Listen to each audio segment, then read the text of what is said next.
Aujourd'hui, je t'emmène à Mostaganem, en Algérie, ville blanche accrochée à la mer, où la brise porte parfois des prières plus anciennes que les murs. C'est là, dans une ruelle cachée du tumulte, que se trouve une maison blanche, un lieu paisible où l'on prie, où l'on écoute, où l'on s'élève, parfois sans bruit.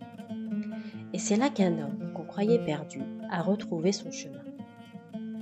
Il s'appelait Farid. Tout le monde à Mostaganem connaissait son nom. Certains l'appelaient Farid le Grossier, mais personne ne le haïssait vraiment, car tous savaient, Farid avait grandi sans père et avait perdu sa mère jeune, à peine 19 ans. Depuis, il avait été recueilli ici et là, puis ballotté de maison en maison. Jamais longtemps, jamais chez lui.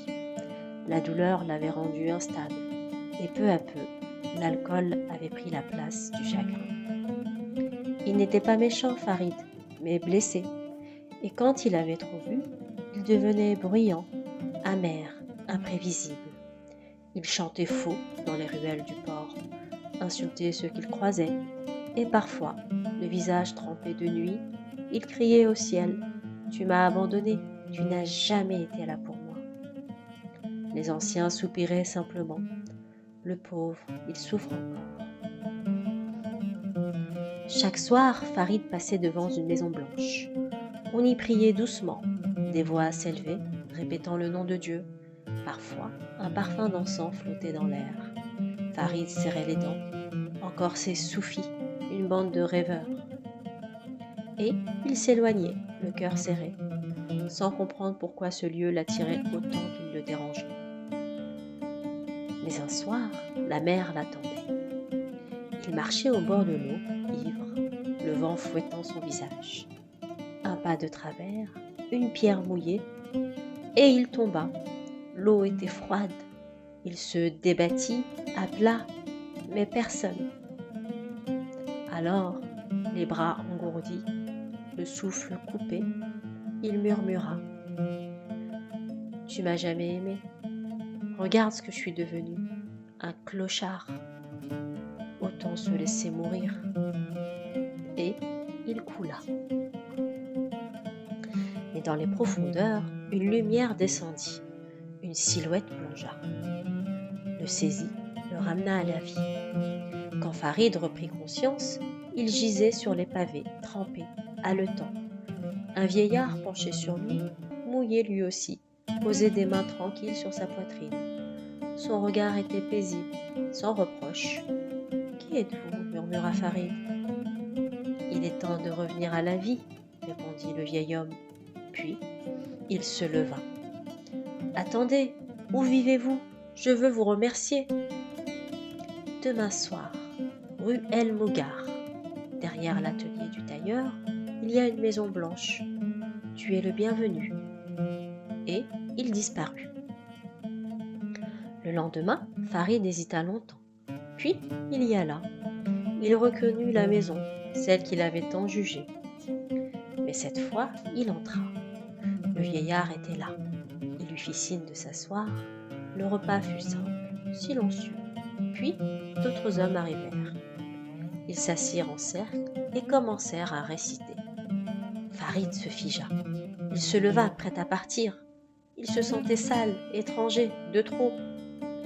Mais le vieil homme posa doucement une main sur son bras. Quand un cœur se brise, Dieu y trouve parfois un passage.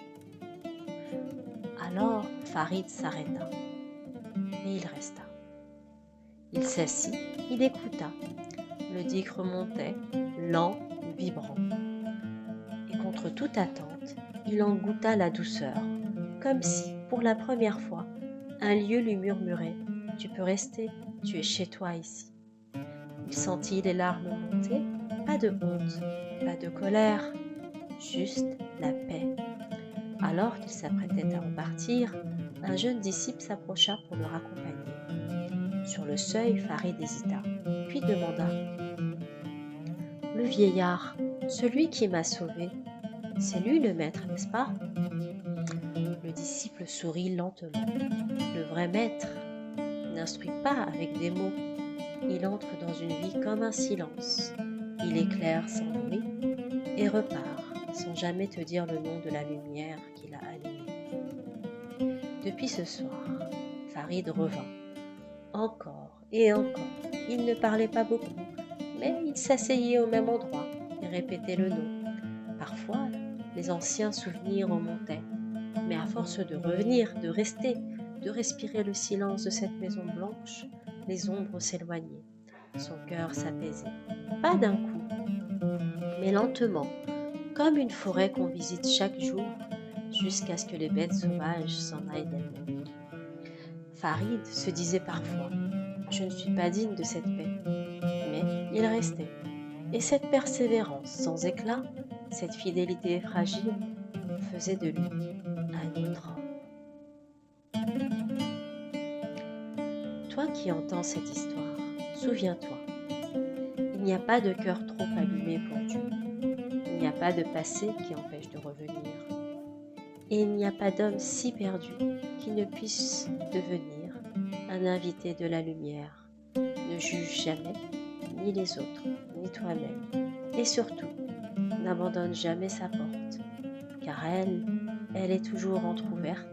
Et parfois, ceux qui y reviennent encore et encore, même tremblants, même vides, deviennent, sans le savoir, des cœurs dignes Dieu